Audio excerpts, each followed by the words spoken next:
Let's take away the saying right and wrong and just call it what's good for you and what's bad for you, or what you should do and what you shouldn't do, or how you think and how you don't want to think when it comes to what you think opinion-wise, and then what you deeply, deeply think about the world, even though that seems to be your opinion, like beyond your opinion, how the world is happening and you know it, but you have your opinion and you let that overrule it.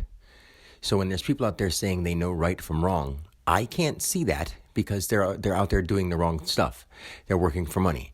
They're eating garbage. They're watching garbage. They're doing things that make no sense in saying they know what's right and wrong. So let's again take right and wrong. Is eating garbage good for you? No. Is putting garbage in your mind good for you? No. Would you call things that are bad for you the right thing? Probably not.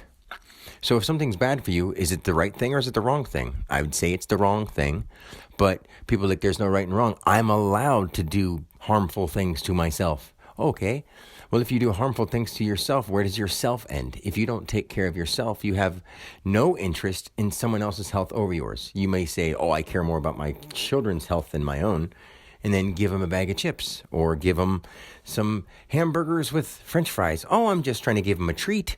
Well, why don't you make a treat something that's tasting good, came from your heart, that you made out of love, or something that is not food. Give them something as a treat, as something fun to do, something fun to experience, not here, have chocolate. Here, have some ice cream and sit down and put this in your body and let it get moldy. Because you know what milk does when it sits and it gets warm inside of a body that's 98.6 degrees? It gets moldy. And your body has to fight it with all that gut bacteria, all the cheese, all the meat, all the milk, all that kind of stuff that was once from a living thing has active, live enzymes in it. And those things aren't happy with you, and they want to eat you from the inside out.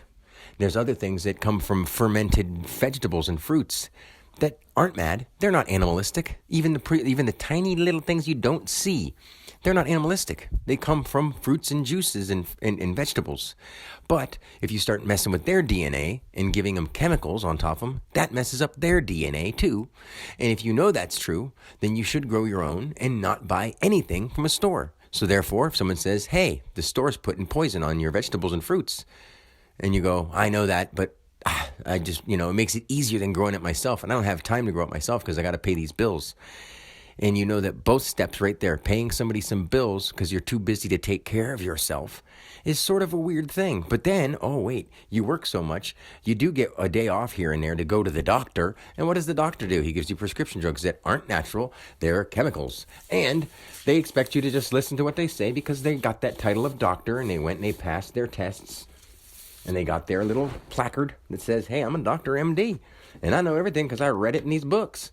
If somebody could show you right in front of your eyes how your body works, how things work, how this happens, how that happens, would you listen to him? Or would you say, he's wrong? Or would that be your opinion at that point? And your opinion would be, he's right, but I choose to say that I don't want to do that. So I'm going to do what I want to. Is that what's happening? Yes. Everybody knows what's right and wrong, truly right and wrong. They just choose not to do it. That's heartbreaking, especially to who you really are. When you die, you pay for it all. So just start straightening up now. Just not a threat, not anything, because you'll be fine, but you'll go through a whole other lifetime of many, many lives until you actually understand what you're here to do, and that is not satisfy yourself with stupid little things all the time and keep yourself distracted from the world around you. The world around you needs you now more than ever. And if you don't see that, I don't know what you're looking at besides yourself.